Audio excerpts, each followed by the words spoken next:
Can't wait for the next episode to drop? Be one of the first to listen to Obscura, a true crime podcast, a day early, only on Himalaya. Himalaya is a brand new podcast app where you can find every single podcast you love. Whether you're a podcaster or a fan, Himalaya has got your back. Discover personally curated playlists and show your favorite podcasters some love with Himalaya's tip jar. It's free, it's the easiest to use, and they're adding cool new features every day.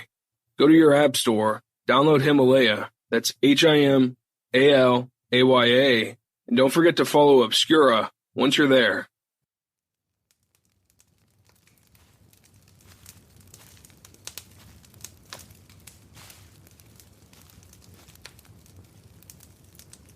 Welcome, listener. I'm glad you're here. Take a seat, next to the fire. Welcome to Obscura, where we shine a light on the dark.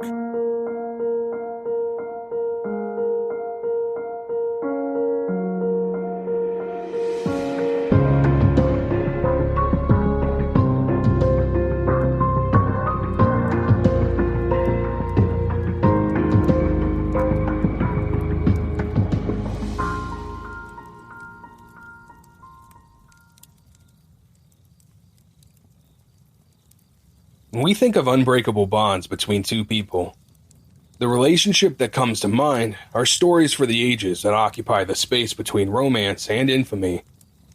Romeo and Juliet, Bonnie and Clyde, Napoleon and Josephine, Cleopatra and Mark Antony, Catherine and Heathcliff. These fictional yet epic tales epitomize the gamut of emotion in charting the breadth and depth of human feeling. But these are the tales of lovers. Today's story is not that of a romance per se, but about another special kind of relationship. The type of relationship some of us are lucky enough to have in our lives at least once.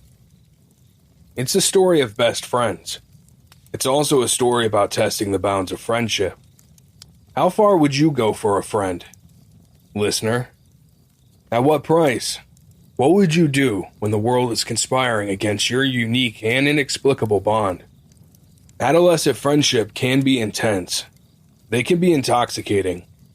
As anyone who has adolescent daughters know, extricating their female offspring from the company of that one special friend online, or on the phone to attend to their household chores, homework, or family meals, can prove endearingly irritating. At other times, downright infuriating. The obsession of teenage girls in spending their every waking moment with their best friends can become all-consuming, to the exclusion of family. It's okay, we say, with a knowing smile, a sigh, and a resigned shake of the head. No one's being hurt. They'll grow out of it. It's a phase. We don't get their in-jokes or understand their secret language or slang. But we're grateful that our child has a friend they can share their hopes, dreams, and secrets with, and turn to in a time of trouble. Someone who we hope has their best interests at heart, and has their back when their family can't always be around to look out for them. It's not unusual for some teenage best friends to have their own special way of speaking, their own way of relating to each other in a way that no one else could possibly hope to begin to understand. When it's you and your best friend against the world no matter what, you can feel like an unstoppable, impenetrable force. A force for good, a force forged in loyalty. But today's story is about what happens when the force mutates into something else.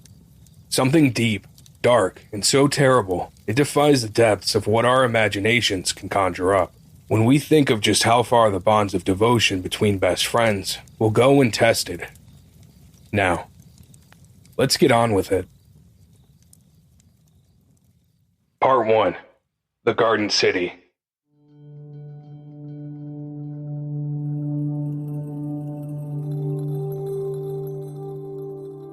The third largest city in New Zealand, Christchurch is located on the east coast of the South Island at Pegasus Bay. Settled by English immigrants in the 1850s, today, Christchurch is a cosmopolitan city, still in the process of rebuilding, physically and emotionally, following a devastating earthquake in 2011 that killed 185 and injured between 1,500 and 2,000 people. The earthquake destroyed a large percentage of the city's buildings and its distinctive neo-Gothic architecture, most notably the iconic cathedral, as well as part of the red brick Christchurch Girls' High School in Cranmer Square. But our story today takes us back to the 1950s post-war Christchurch, a conservative city of 170,000 people. Regarded as a slice of England in the southern hemisphere, the city's architecture reflected that of English provincial towns, where neat rows of shops and houses line the spotless streets where cycling is a popular pastime. It was a perfect place to settle and raise a family for native New Zealanders. And despite the long sea or plane journey from the northern hemisphere, it was a drawcard for anyone wanting to escape the dreariness, drizzle, and post-war gloom of the United Kingdom. 1950s Christchurch was a place of respectability, where people worked hard, loved their rugby, minded their own business, and didn't get involved in anyone else's. Children were raised with a mix of British values, where one maintained the stiff upper lip of the motherland, and the down-to-earth friendliness and solid work ethic of the Antipodes. The afternoon of June 22, 1954, in Christchurch was unseasonably warm. The proprietors of the tea rooms at Victoria Park, 5 miles outside Christchurch on the Poor Hills at Kashmir, were serving refreshments to visitors who would come to enjoy the fresh air and picturesque surroundings of the walking trails, situated in several hundred acres of parkland. With its native and English trees, the park allows visitors panoramic views of the city below, as well as the Canterbury Plains, Pegasus Bay, and New Zealand's Southern Alps. Just after 3:30 p.m., on that sunny winter afternoon, the stillness of the park was shattered by screams and shouting. Agnes Ritchie, who ran the tea rooms, looked up to see 2 teenage girls running toward her, breathless and hysterical, garbling that there had been an accident down on the path. Both girls' clothes and faces were covered in blood, indicating something terrible had indeed happened. No one could have imagined that in a few short months, New Zealand and the world would be captivated by the controversial trial, rising out of what would become the most infamous murder in the country.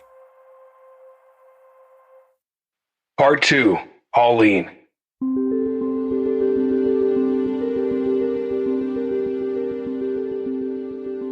Born on May 26, 1938, in Christchurch, Pauline Yvonne Reaper was the second daughter of Herbert and Honora.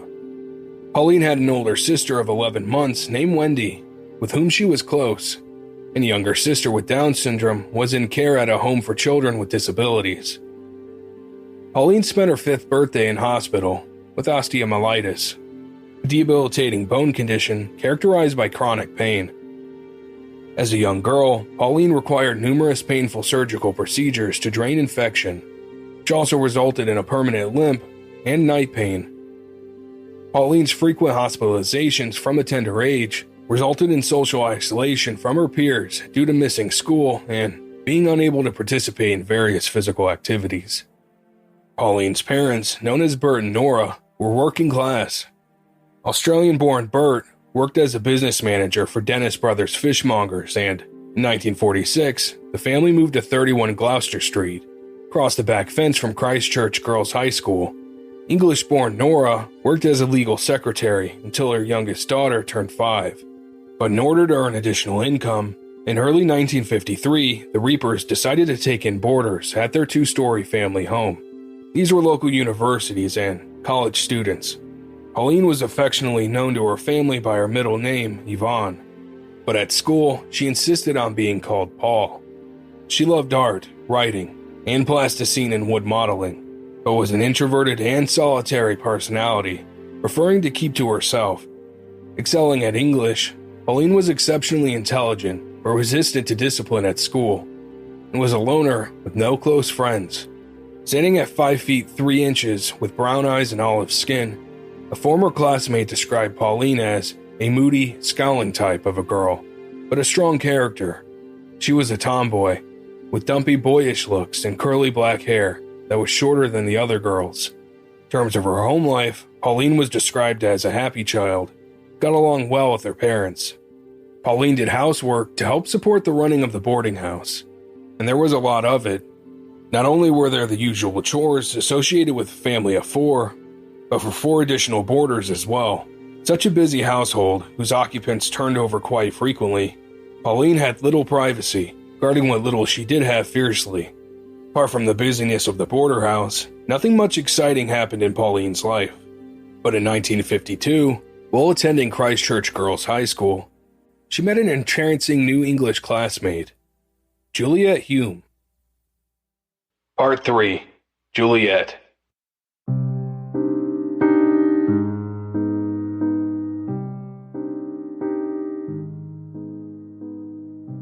Juliet Marion Hume was born in Greenwich, London, on October 28, 1938. As a child during the Blitz of World War II, Juliet suffered bomb shock, including screaming nightmares and insomnia, for about a month as a result of the relentless, coordinated attacks from German aircraft that destroyed much of the city. From a young age, Juliet also suffered from serious respiratory illness, including bronchitis and pneumonia. This continued on and off throughout her life, resulting in her often being sent away from England to sunny and warm overseas destinations such as the Bahamas and South Africa to convalesce. While Juliet always recovered physically from her bouts of illness, the protracted separation from her parents was emotionally traumatic, and any subsequent periods of illness became terrifying for the young girl due to the prospect of isolation from her loved ones. In December of 1947, Juliet was sent to the Bay of Islands in the North Island of New Zealand to stay with another family to convalesce. But the following year, at age 10, her respiratory health deteriorated to such an extent that she was admitted to a sanatorium. By this time in her young life, Juliet had been separated from her family for a total of 13 months, not an insignificant period of time for a sickly child to be without any form of parental care and attention. Juliet's illness also caused her to miss a considerable amount of school, but she was exceptionally bright and loved to read. Juliet's parents, Henry and Hilda, arrived in Christchurch in October 1948 with Juliet's younger brother, Jonathan. Dr. Henry Hume was the former chief assistant of the British Astronomer Royal, a physics academic and one of England's leading mathematical scientists. Dr. Hume had accepted the appointment of rector of Canterbury University College, which is the equivalent to today's position of Vice Chancellor. Aside from Dr. Hume's new academic posting, the main reason for Hume's relocation was to treat Juliet's tuberculosis. The smog and pollution of post-war London, with its damp long winters, was considered by doctors to be too much of a hindrance to Juliet's recovery. Hilda Hume was a marriage therapist and described as a self-possessed, highly intelligent woman with many cultural and social activities. In 1948, she helped found the Marriage Guidance Council and was a board member of Christchurch Girls' High School, which Juliet eventually attended. Hilda was also a popular guest on Radio 3YA, providing marital and family advice to listeners. Despite outward appearances, Hilda didn't prove very popular socially in her adopted country, where she and the rest of the family were perceived by some as a bit too upper class for even the top rung of Christchurch society. In January 1950, Juliet was sent to private boarding school in Hastings on the North Island. However, she was desperately unhappy and returned home to her family that same year. By this stage, the Humes had moved to the 16-room stone mansion on Ilam Road in Christchurch, known as Ilam Homestead. The property had 53 acres of extensive and picturesque grounds, and a housekeeper to cater to the Humes' every need. Juliet was talented at French and visual art, and also enjoyed spending time riding her horse. A former classmate described her as a fish out of water, but not in a humble way. She had a polished English accent and would hold her head high as she walked. A psychiatrist later described Juliet as a tall, willowy, frail, attractive blonde with large blue eyes. At 5 feet 7 inches with a slim build, shoulder-length dark blonde hair, and a fair complexion, Juliet was an English rose if ever there was one. Unfortunately, the long-term separation from her family in her younger years, coupled with her parents' reported disinterest in engaging with their daughter after her long absences, resulted in Juliet being lonely and desperate for meaningful social interaction. Part 4, 1952.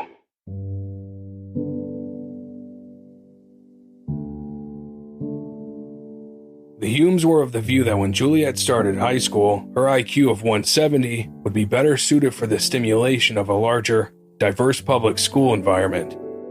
In February 1952, at age 13, Juliet became a student at Christchurch Girls' High School.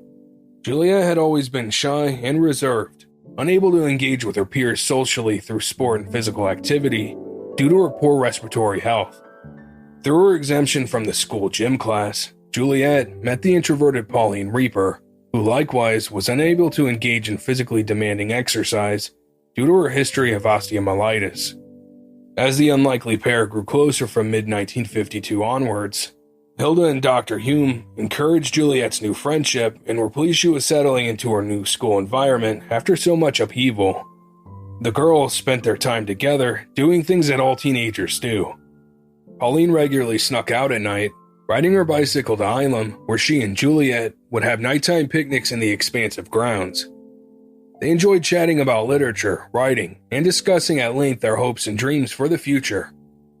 Pauline had always found her own life dull and dreary, while Juliet seemed to have the fairy tale home environment Pauline so desperately wanted. Dr. Hume drove a Jaguar, and the Humes hosted all manner of dinner parties and receptions at Hilme for university staff. The family also mixed in intellectually and socially stimulating circles, and Juliet's parents encouraged her to explore her creative and imaginative side. Pauline's resentment of her home life grew as she and Juliet spent more time together. The Reapers weren't unkind or uncaring people. They were hardworking, decent people who loved their children very much. But Pauline resented her parents' lack of intellectual, cultural, and social sophistication, and in these respects, came to perceive herself as superior to the rest of her family. The girls also spent their time playing dress-ups, running through the expansive, well-manicured grounds of Hilme, acting out fantasy scenarios, riding their bikes, watching movies starring their favorite screen idols, and listening to records for hours. Especially the Italian Mario Lanza. Pauline started spending more and more time at Hilme, having frequent sleepovers at the Humes. In 1952, Pauline recounted in her diary one particular occasion where she and Juliet went for a bike ride in the country, where they stopped and ran through the bush, peeling off their outer clothes and laughing hysterically. The girls also took to sneaking out at night to dress up and act out plays in the grounds of Hilme until the early hours of the morning. Out of the girls' intense connection grew the idea that they considered themselves spiritually enlightened. This led to them creating fantasy worlds over which they ruled, consisting of the fictional kingdoms of Borovina and Volumnia. The girls took on alter egos as a part of their fantasy kingdoms as the royal couple, Charles II, Pauline, and his mistress, Deborah, Juliet. Pauline also had another Borovinian alter ego called Gina. The girls started writing to each other as their characters, Juliet often signing off her letters as Deborah, and Pauline as Gina. The girls' imaginations heavily influenced their writing. In addition to their countless letters to each other, they penned poems, stories, and even an opera. As their writing progressed, the fantastical bounds of their imaginations took on characteristics later described as extravagant and grandiose. As part of their fantasy, the girls also rejected Christianity and spent a lot of time discussing their version of heaven, which they called the fourth world. According to the girls, the fourth world could be occupied by 10 people who would only be able to enter it twice a year. 8 of these people were male figures the girls worshipped as saints.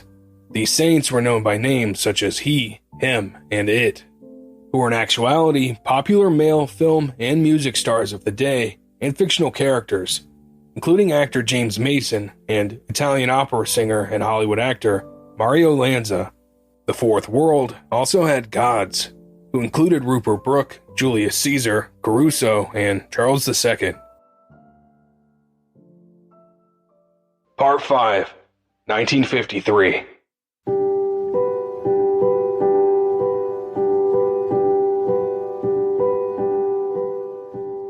Pauline's Christmas gift from her parents in 1952 was a diary. Being a prolific writer, she took to journaling with gusto. She started her diary in January, her first entry documenting her New Year's resolution for 1953, to be lenient with others. During the girls' friendship, Juliet often rode her horse over to Pauline's house to visit. Pauline was an experienced horse rider herself and harassed her parents into having a horse of her own, but their answer was no. But this was no matter to Pauline. In February 1953, she defied her parents and found the means by which to acquire a horse, secretly keeping it in a paddock and taking advice from Juliet about how to care for it. However, Pauline couldn't keep the secret from her parents for long, and eventually, her deception was uncovered. Seeing this more as a hill they didn't want to die on, Bert and Nora reluctantly acquiesced and allowed Pauline to keep the horse, not wanting to incur the wrath of their daughter. They just wanted Pauline to be happy and their home free of moodiness and tension. That was becoming an all too rare occurrence in the Reaper house as time went on. By March 1953, Pauline was writing fiction that focused heavily on violence and sexualized themes. It was also around this time that the girls developed the perception that their own intellectual capacity far exceeded that of others. As Pauline wrote, "We have decided how sad it is for other people that they cannot appreciate our genius."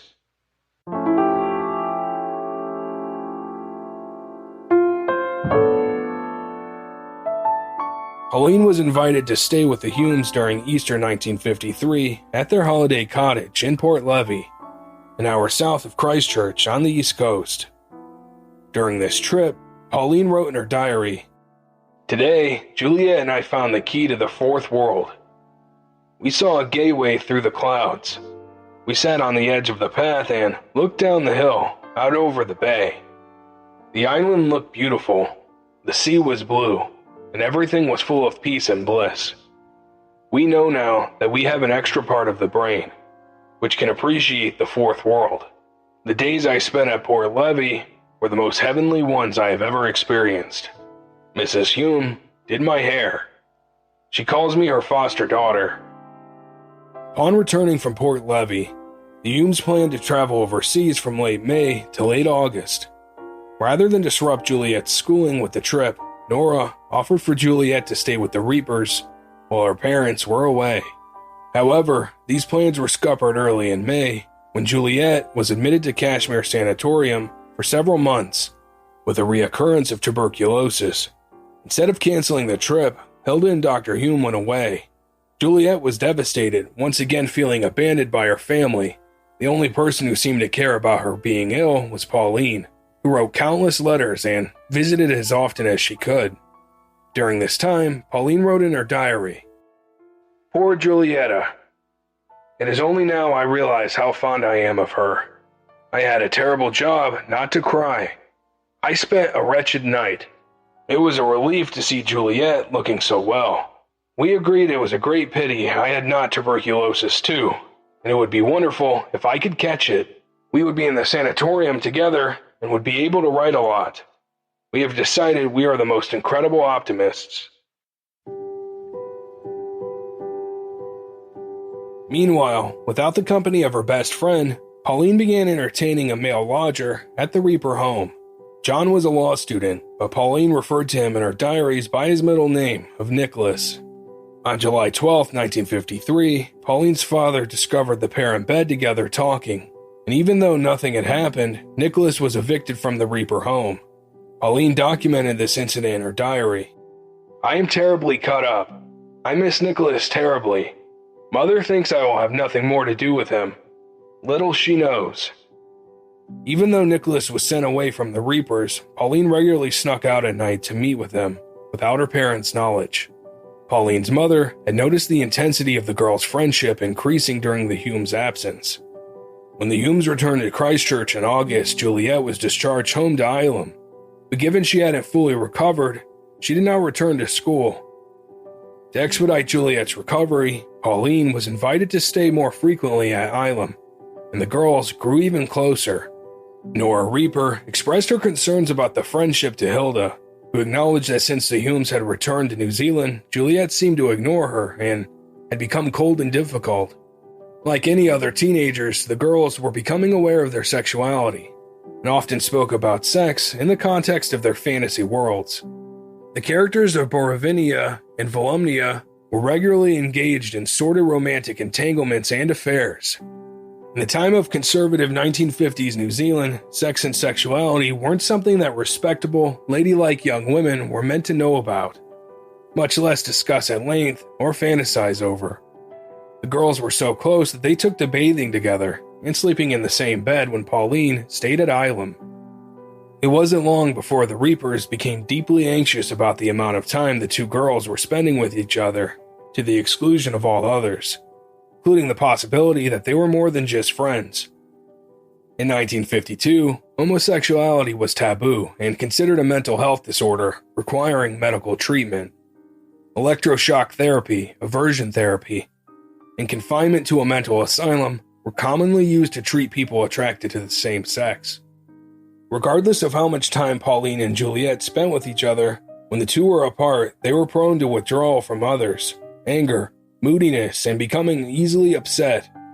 For both sets of parents, the possibility that their daughters were not just friends but lovers didn't bear thinking about.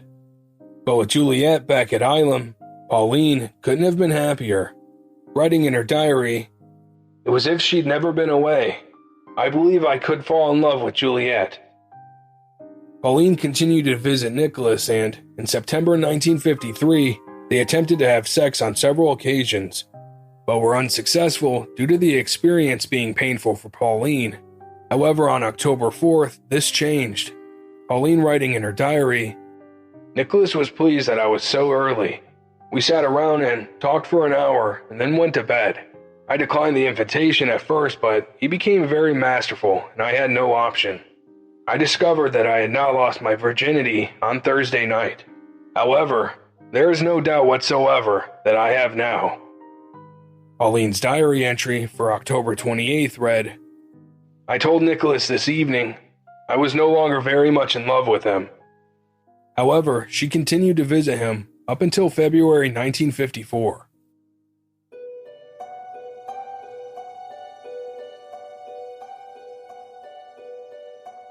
The Humes observed that following Pauline's visit to Hilme, Juliet developed a tendency to become unwell and was so unhappy she was confined to bed. She also became clingy and needy of Hilda in Pauline's absence, prompting Hilda to continue to encourage Pauline's visits. For Hilda, when Pauline was around, this offered some respite, as Juliet would at least be out of her mother's hair and demand someone else's attention for a few days. By December 1953, the Reapers were so concerned about Pauline's health that they took her to see Dr. Bennett, a physician Dr. Hume recommended, and a social acquaintance of the Humes, who also worked with Hilda at the Marriage Guidance Council. Pauline had been losing weight and vomiting every meal, suffering from what today would be diagnosed as bulimia nervosa. However, Dr. Hume had an ulterior motive. His concern was not about Pauline's eating habits, but her friendship with Juliet. Dr. Hume was confident Dr. Bennett would be able to determine whether the girls were in a same-sex relationship. But much to the frustration of both sets of parents, Pauline's session with Dr. Bennett did not go well, and she was uncooperative and hostile. Pauline told the doctor that her mother nagged her, and that she didn't want to be friends with other girls except Juliet because they were silly. When the consultation concluded, Dr. Bennett's assessment was that the girls were indeed in a same-sex relationship, but that it was a phase they would grow out of. Several weeks later, Nora felt more drastic measures were required. She told Pauline that unless she started to put on weight, she would not be allowed to visit Juliet. Pauline recalled that event by writing, "She said that if my health did not improve, I could never see the Humes again. The thought is too dreadful. Life would be unbearable without Deborah. I rang Deborah and told her of the threat. I wish I could die. That is not an idle or temporary impulse. I have decided over the last 2 or 3 weeks that it would be the best thing that could happen altogether. The thought of death is not fearsome."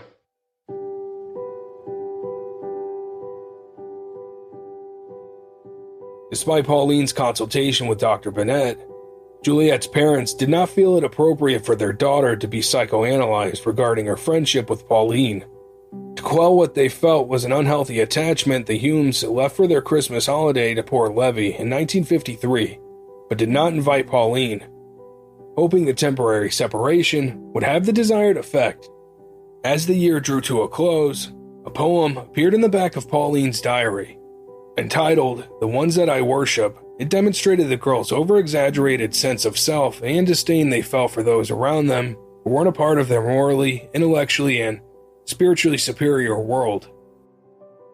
"There are living amongst 2 dutiful daughters, of a man possesses two beautiful daughters, the most glorious beings in creation. They'd be the pride and joy of any nation. You cannot know nor try to guess the sweet soothingness of their caress. The outstanding genius of this pair is understood by few, they are so rare. Compared with these two, every man is a fool.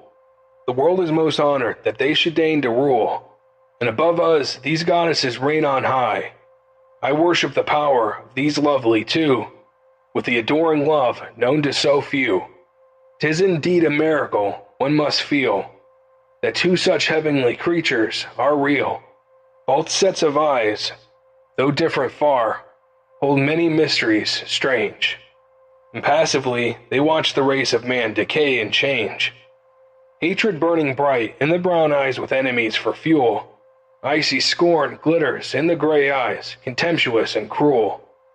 Why are men such fools they will not realize the wisdom that is hidden behind those strange eyes? And these two wonderful people are you and I. Part 6, 1954.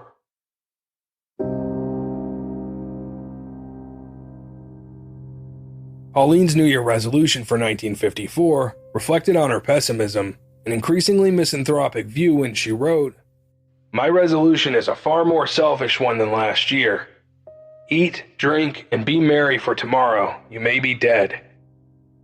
Following Juliet's return from Port Levy, an elated Pauline went to stay at Hilme, where the girls stayed up late into the night, giggling and gossiping about all manner of things, including how much money they could hypothetically make as sex workers to finance a trip to America.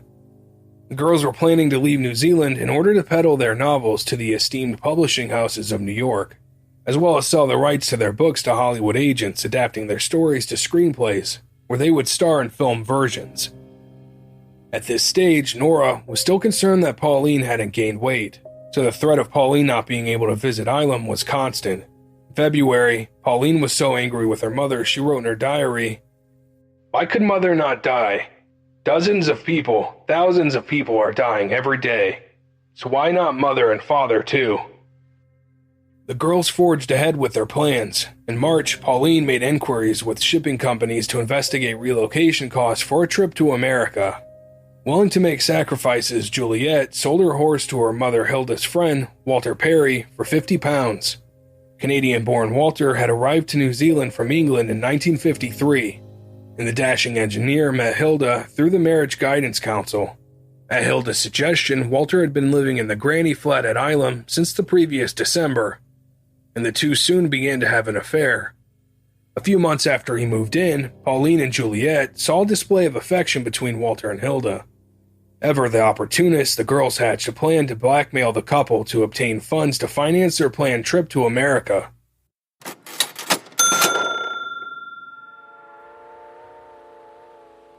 Listener, I have to tell you about my newest time-saving trick. I can now renew my contact lens prescription while sitting on my couch in under 5 minutes using the new app called Simple Contacts. Anyone who wears contact lenses needs to know about it. Simple Contacts lets you renew your prescription and reorder your brand of lenses from anywhere in minutes through an online vision test. It's designed by doctors, and every test is reviewed by a doctor, so they literally bring the doctor's office to your home. This comes at a perfect time because, since starting the podcast, I've since required visual aid. These contact lens prices are unbeatable. The vision test is only $20 and shipping is free. Best of all, my listeners get $20 off their first Simple Contacts order with promo code Obscura20. Try it for yourself and save $20 on your lenses by going to simplecontacts.com/Obscura20 and entering the code Obscura20 at checkout. I want to mention that this isn't a replacement for your periodic full eye health exam. You still need those occasionally, but it is the most convenient way to renew a prescription and reorder your contacts if your vision hasn't changed. Don't just take it from me though. Simple Contacts has been rated 5 stars over 5,000 times on the App Store. That's pretty impressive. Again, get $20 off at simplecontacts.com/Obscura20 or just enter Obscura20 at checkout. Save time, save money, and save yourself a headache with Simple Contacts. Listener, have you heard of Molecule? Molecule is the only air purifier that destroys allergens. It's reimagining the future of clean air, starting with the air purifier. It's not just an improvement on an existing technology, but a complete reinvention of air purification. Molecule was developed by a scientist whose son suffered from asthma. Global air pollution is worsening at an ever-increasing rate. Over 80% of people living in urban areas that monitor air pollution are exposed to air quality below World Health Organization standards. Worse news is that indoor air can be up to 5 times worse than outdoor air. Most of us spend around 90% of our time indoors. Molecule doesn't just collect air pollutants, it destroys them on a molecular level. When you turn on Molecule, you're creating the purest air possible, combating allergy season by destroying allergens in the house. Since Molecule launched, there have been hundreds of stories from parents, pet lovers, and severe allergy and asthma sufferers about how Molecule has transformed their lives. One customer even said that she was able to breathe through her nose for the first time in 15 years. And on a surface level, the device looks sleek. Think of it as the Apple of air purifiers.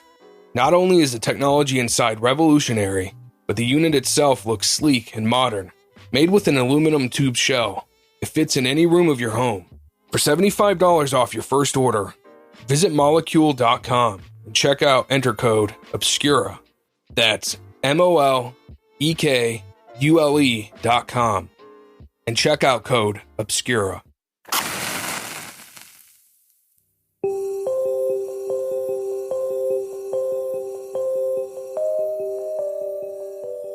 Pauline's behavior at home towards her family remained volatile, and in March, Nora announced that Pauline wouldn't be returning to school as she was a, quote, horrid child.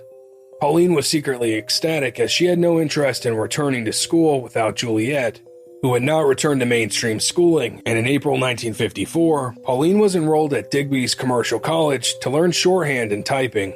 That same month, the full scope of Walter and Hilda's affair was exposed. On April 24th, Pauline wrote that the previous night, Juliet awoke at 2 a.m. and upon hearing voices in the house, went looking for her mother. Juliet found Hilda not in her own room, but drinking tea in bed with Walter in his flat. By Pauline's account, Juliet tried to blackmail the couple, saying that she and Pauline were moving to Hollywood to be film stars, demanded £100 to finance the trip or she'd tell her father about her mother's betrayal. Hilda calmly told Juliet that she and Walter were in love and that Henry knew all about the affair. Hilda would later claim that the girl's recollection of the incident was untrue and that she had simply taken Walter tea in bed as he was unwell. The following day, Pauline biked out to Ilum to comfort her devastated friend over the revelation that her mother had been unfaithful. Dr. Hume sat both girls down to obtain details of the proposed trip to America and then told them that he and Hilda were divorcing. Due to ongoing conflict with his colleagues at the board of Canterbury College, Dr. Hume had by this stage submitted his resignation. He planned to return to England in January 1955 with Hilda, and the children to follow once Juliet was better. Juliet, of course, was inconsolable. Despite the impending upheaval in the Hume household, Pauline maintained her loyalty to Juliet, noting in her diary, "Deborah and I are sticking to through everything. We sink or swim together." The future for Pauline and Juliet's friendship seemed hopeless. It was only a few days after the Humes announced their impending divorce that Pauline again documented her thoughts and feelings of hate and rage towards her mother, this time with a disturbing twist. "Anger against Mother boiled up inside of me. It is she who is one of the main obstacles in my path. Suddenly, a means of ridding myself of obstacles occurred to me. If she were to die..." Instead of dismissing this as a fleeting thought, the following day, Pauline considered this further. "I did not tell Deborah of my plans for removing Mother. I am trying to think of some way. I do not want it to be too much trouble, but I want it to appear either a natural or accidental death.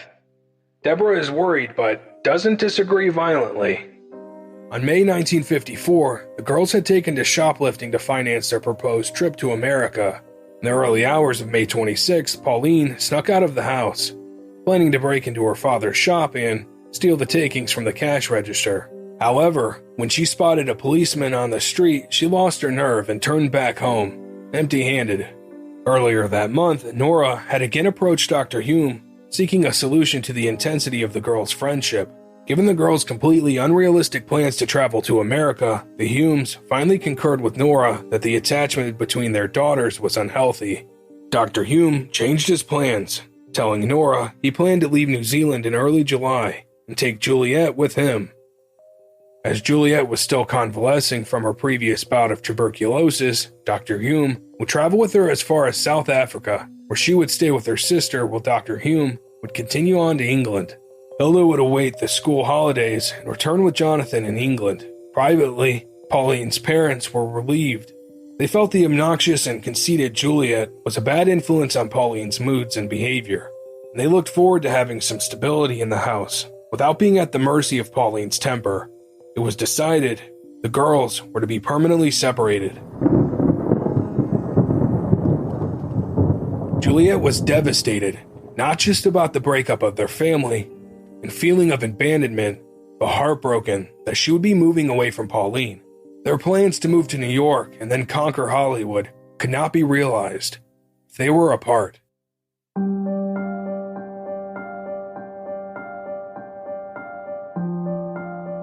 Not to be deterred by the spanner in the works, the girls revised their plans and decided that they would no longer go to Hollywood together, but instead both traveled to South Africa with Dr. Hume, and then go on to England when Juliet had fully recovered.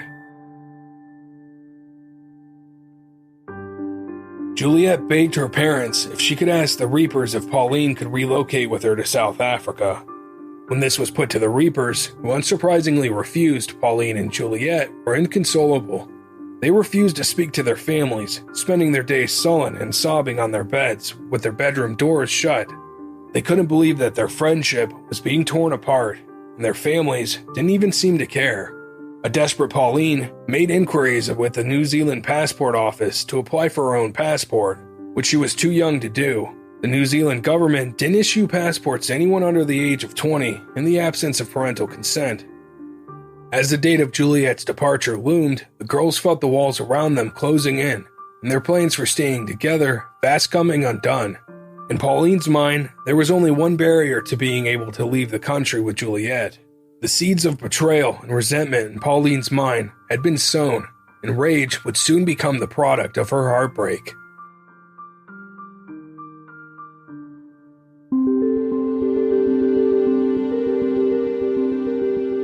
On June 11, 1954, Pauline and Juliet went to see the Orson Welles film Trent's Last Case, and Pauline was enthralled by the actor, who was one of the saints.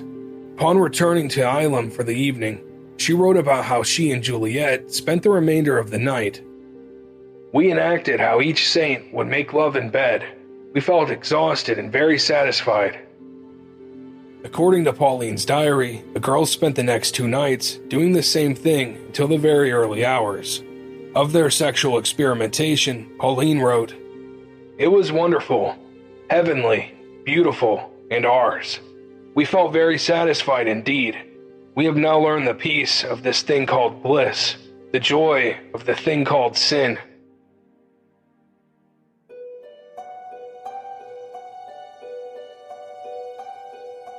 As the date for the Humes' departure drew closer, the girls' parents met to discuss both how to manage their daughter's increasingly challenging behavior and minimize the impact when the time would come for Juliet to leave.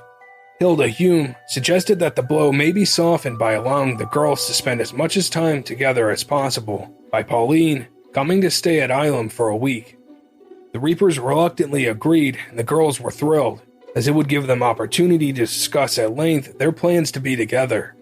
During that week, Pauline put to Juliet that in the event Nora was to disappear, Pauline would be free to go to South Africa. All that was required was for the girls to get Nora on her own in an isolated place and make it look like she had met with an unfortunate accident. And even if the girls were caught and convicted of murder, they'd be together. That was the most important thing. When Pauline's father collected her following her week's stay at Ilum, he noted that his daughters appeared bright and happy, was pleasant to her mother, and pitched in with the housework. The following day, Pauline suggested to Nora that, as she was commencing a new job on June 28th, that she, Nora and Juliet, go to Victoria Park to celebrate, with a last formal outing. Happy that Pauline would soon be free of the influence of Juliet and earning her keep, Nora agreed. Plans were put in place for Juliet to have lunch at the Reaper home the next day, followed by Nora accompanying the two girls to Victoria Park. Part 7. Dutiful Daughters.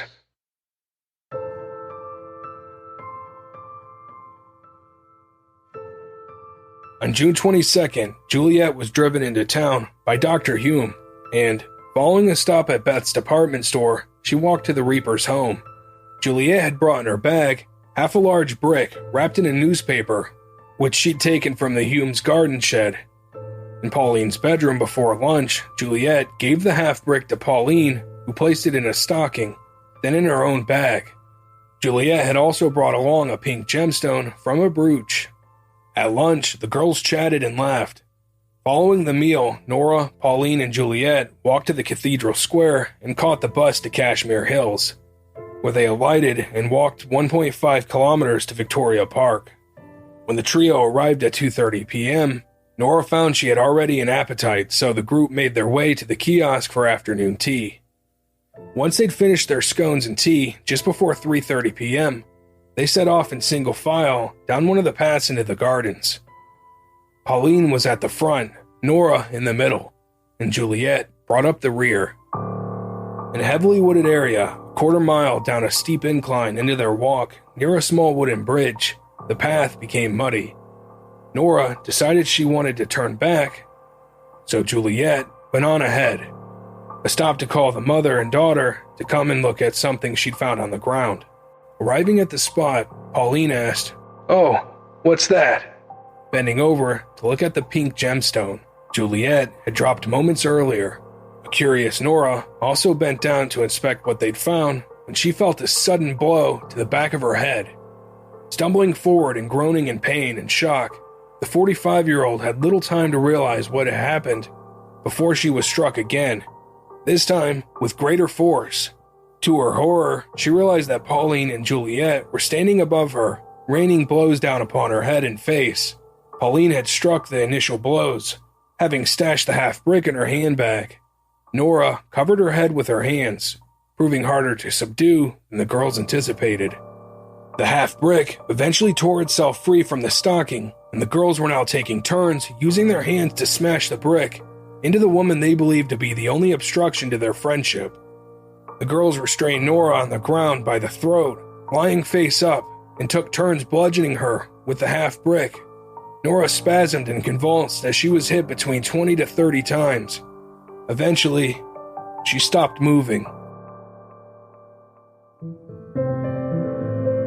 The girls, by now in shock and their clothes and faces covered in blood, left Nora's crumpled body on the ground and ran screaming and wailing up the path back towards the kiosk, which was 400 yards away. When the proprietor, Agnes Ritchie, came outside due to the commotion, the girls accosted her. Pauline gasping, "Please, could somebody help us? It's Mummy. She's terribly hurt. I think she's dead." An hysterical Juliet screamed, "It's Mother. She's hurt. She's covered with blood. Please, somebody help." The girls begged not to be made to go back down the path. Pauline gestured vaguely to Agnes's husband, Kenneth, in the direction of where she thought her mother lay. When talking with Pauline, Kenneth made the grisly observation that the girl's left hand was covered in gore. The bottom of her left coat sleeve was also soaked in 6 inches of blood. Agnes called an ambulance and comforted the girls, making them tea and calling their fathers. She also showed them where they could wash up in the kiosk servery, but it didn't go unnoticed that while the girls were washing the blood from their hands and faces, that they could be heard giggling. When Agnes asked about the accident, Pauline calmly recounted, "We were coming back along the track.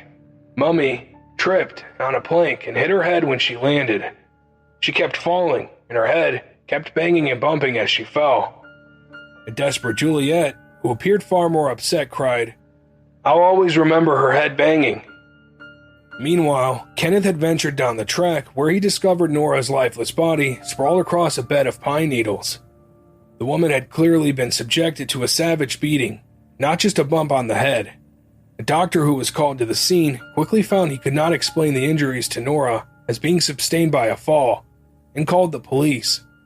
When the police arrived, they found Nora lying on her back, facing slightly downhill. A blood-stained half-brick lay on the ground 15 inches from her head. Nora's right shoe had come off her foot.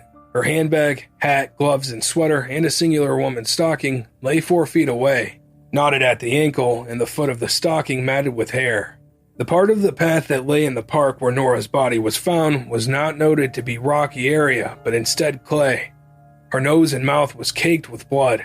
Her arms and stocking were stained with mud, and a stream of blood flowing from her head wound had run 12 feet downhill. The 22nd of June that year was the winter solstice in the southern hemisphere. The sun set early at 4:59 p.m., and as darkness fell, more police arrived.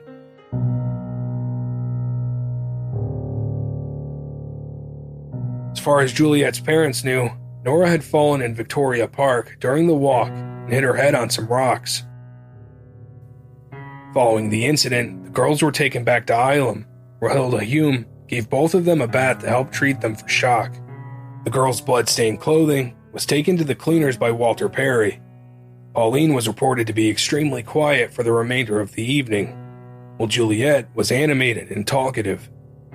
Pauline was later extremely distressed and told Walter that she and Juliet attempted to pick Nora up off the ground, but had dropped her.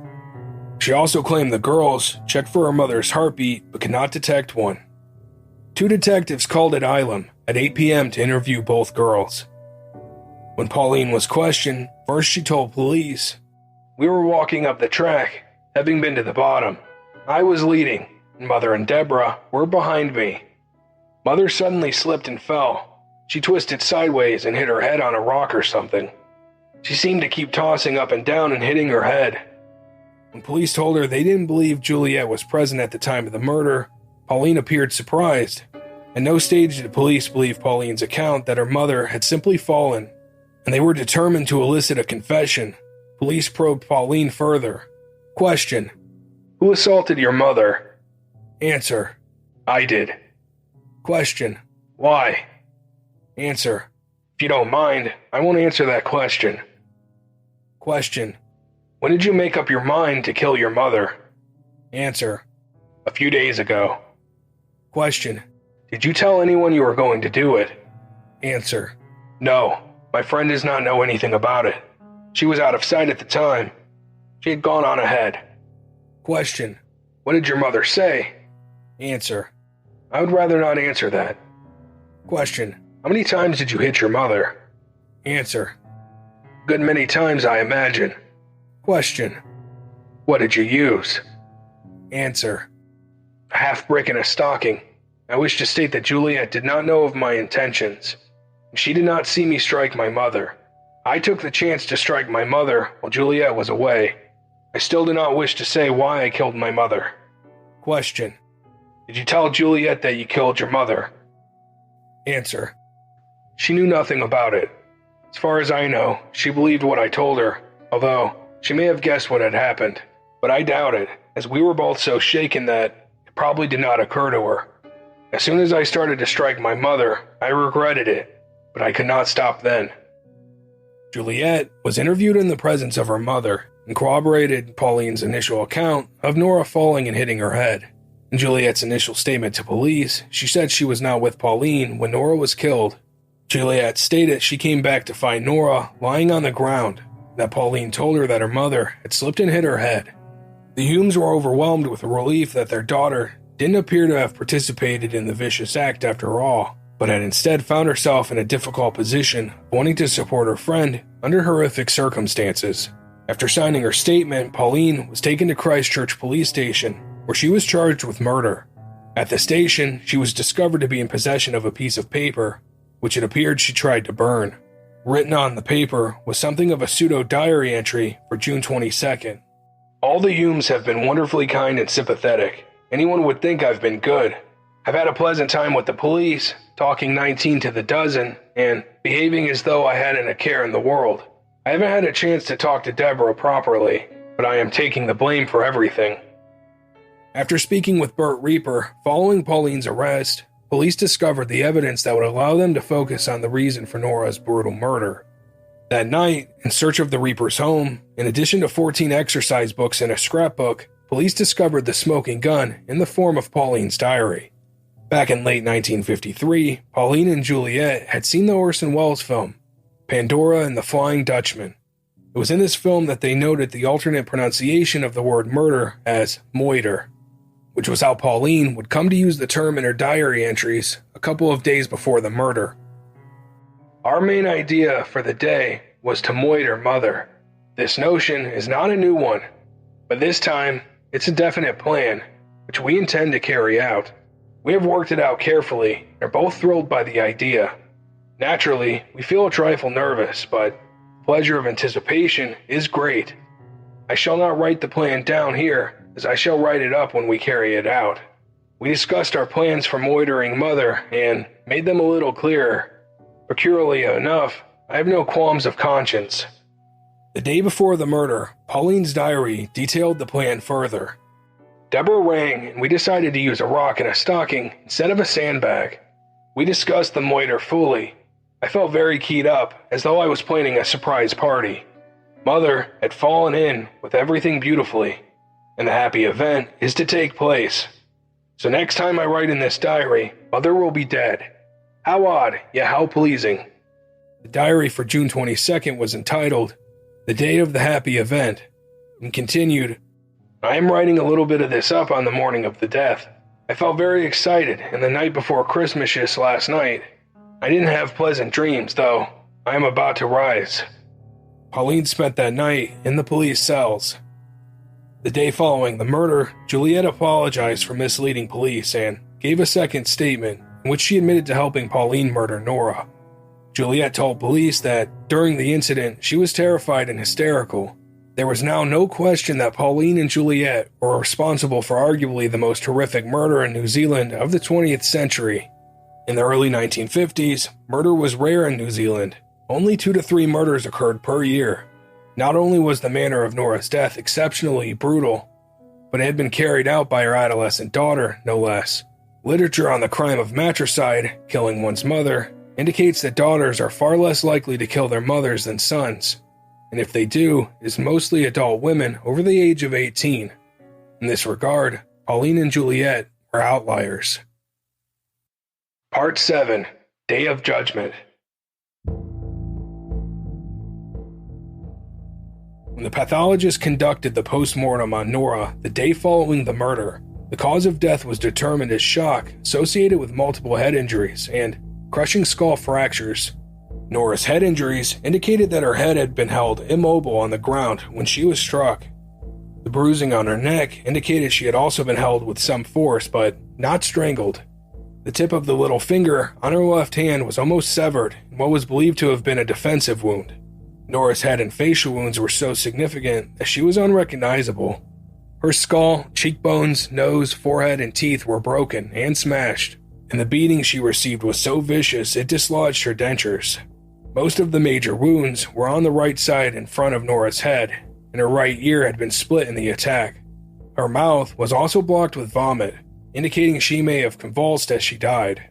Pauline's mother sustained in excess of 45 blunt force blows to her head and face at the hands of a frenzied blitz-style attack. 24 of the wounds were to her face, and the hairs found on the stocking were found to match those from Nora's head.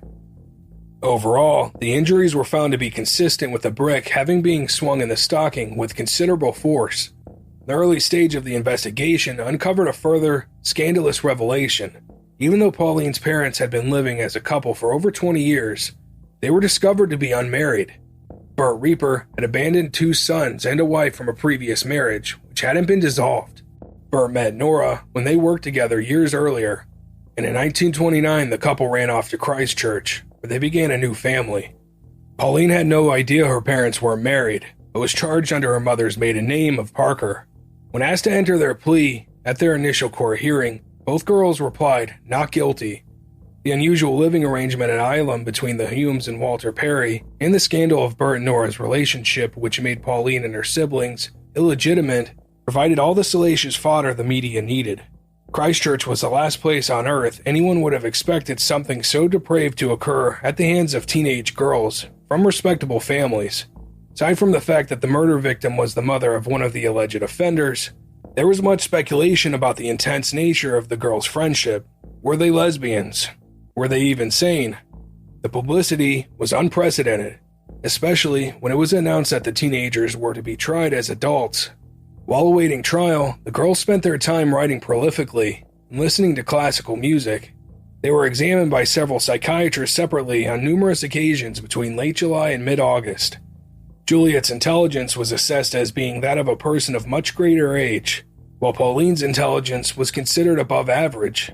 Juliet told one of the psychiatrists, "The day we killed Mrs. Reaper, I think she knew beforehand what was going to happen. She did not seem to bear any grudge. There's nothing in death. After all, she wasn't a very happy woman." In early July, Dr. Hume left Christchurch as planned and returned to England, taking his son Jonathan with him. Under fire for abandoning his daughter, he told the media, "The world will just have to think of me as an unnatural father. I cannot say why I decided to leave New Zealand at this time. It would involve too many people. But there is nothing I can do there just now. My only concern now is for my son. I want to spare him all I can. I've told him his sister is mentally ill, as indeed she is." Hilda decided to remain in New Zealand for the duration of the trial. Supported by Walter Perry, with whom her relationship had since gone public, despite this outward show of maternal support, Juliet refused to meet with her mother while awaiting trial. Pauline's father only attended the trial on the day he was required to give evidence. However, he did arrange Pauline's defense. The trial commenced on August 23, 1954, in the Supreme Court before Justice Adams. The key questions both defense and prosecution sought to answer were whether the girls were insane, and how the nature of their relationship and questions about their sexuality influenced their ability to know right from wrong. Pauline's diaries were not used as evidence in their entirety, but they were relied on extensively as evidence for both prosecution and the defense. Given that the Humes allowed Juliet to make their police statement without seeking prior legal advice, the girls' written confession now limited the defense teams to claiming the girls were insane at the time of the murder. Under the Crimes Act, when it came to proving insanity, the onus was on the defense to prove that it was more probable than not that insanity was the reason the crime occurred.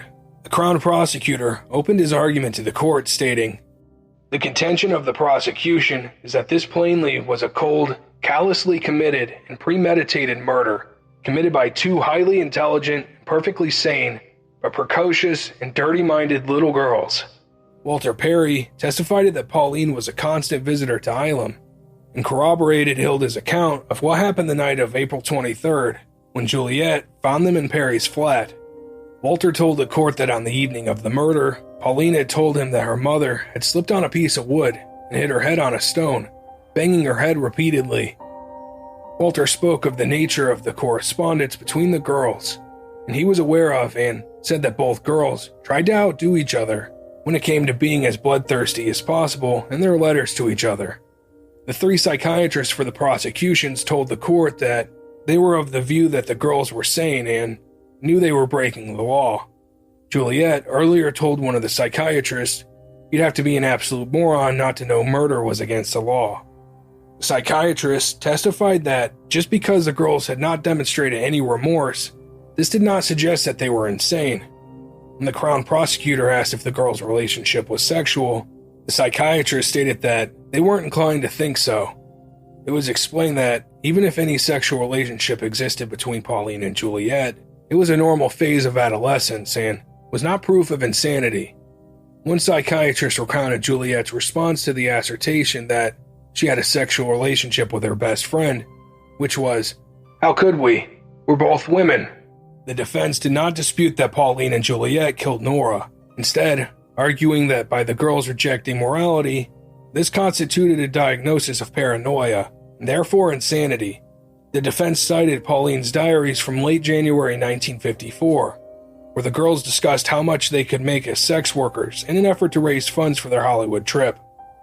Defense psychiatrists attempted to argue that Pauline and Juliet's rejection of conventional Christianity was also evidence of their insanity, citing Pauline's diary entries about discovering the fourth world. The assertion was that the girls suffered from some type of communicated insanity known as folie à deux, a French term which translated as the madness of two.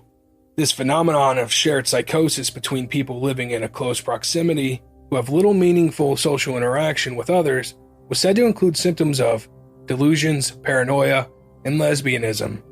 Burt Reaper told the court that Pauline had a tendency to treat him with, quote, disdain, but that on lunch on that day of the murder, both girls were in a laughing and joking mood. Burt also spoke of Pauline's dalliance with Nicholas and how the young man had been evicted from the boarding house upon being discovered in bed with Pauline. At this stage of the proceeding, it was noted that Juliet, who up until this point had been observing silently and trying to outstare the journalists in the press box, became outraged. Hands clenched, eyes wide with rage and contempt. She hissed something unintelligible at her friend, clearly outraged by a sense of betrayal. Hilda Hume told the court how on the evening following the murder, Juliet refused to discuss the incident, instead insisting on reciting her favorite poems until she fell asleep. Hilda also previously told police that Juliet had always been an exacting and difficult child, and long before the tragedy, we were anxious about defects in her personality and temperament.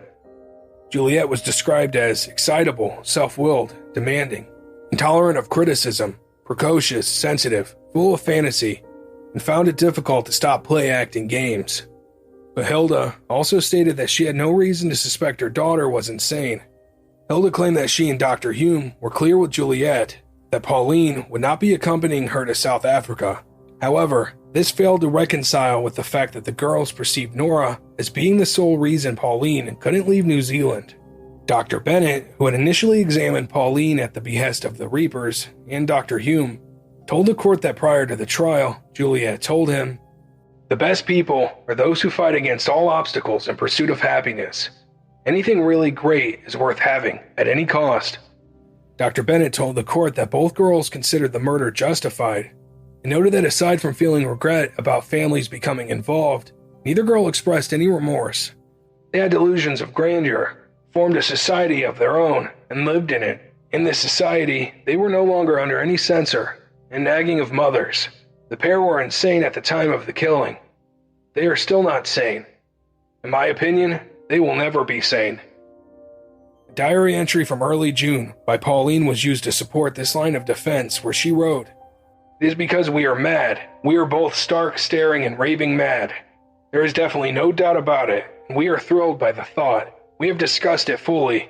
We are feeling thrilled and scared by the thought." Psychiatrists for the defense stated that while there was no proof of a physical relationship, that the girls were indeed in a homosexual relationship, and that this in itself was evidence of insanity. He cited evidence that the girls bathed and slept in the same bed together, and discussed sex freely. The psychiatrist described both girls as sensitive, self-contained, imaginative, selfish, and showed inability to accept criticism. They had mood swings from exultation to thoughts of suicide. Their arrogance, like their conceit, was out of normal proportions. There was a gross reversal of moral sense. They had weird ideas in their own paradise, God and religion. In the psychiatrist's view, both girls believed that what they had done was justifiable in accordance with their own moral code. Pauline herself had told the psychiatrist that she and Juliet were sane, and their own views about the world made far more sense than everyone else's. When Pauline was previously questioned about a relationship with Juliet, she told the defense psychiatrist that they were much closer than just friends, and that she cared more for Juliet than anyone else in the world. Juliet told Dr. Bennett that since the murder, we have both been terribly happy, so it has all been a blessing in disguise. The defense closed by stating that the girls' morbidly close friendship had an alarming intensity. They are mentally ill, sick adolescents, not criminals. In contrast, the Crown prosecutor summed up by ultimately rejecting the testimony of the defense psychiatrists, stating, "They are not incurably insane. My submission is they are incurably bad."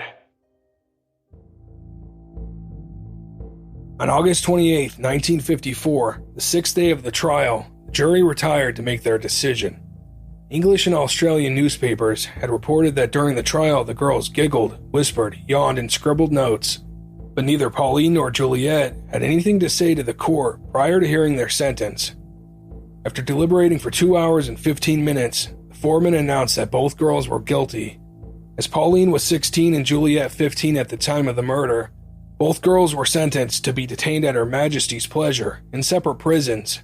Being under the age of 18, they had avoided the death penalty that was in place in New Zealand at the time, but were essentially facing an indefinite prison term at the discretion of authorities. Epilogue.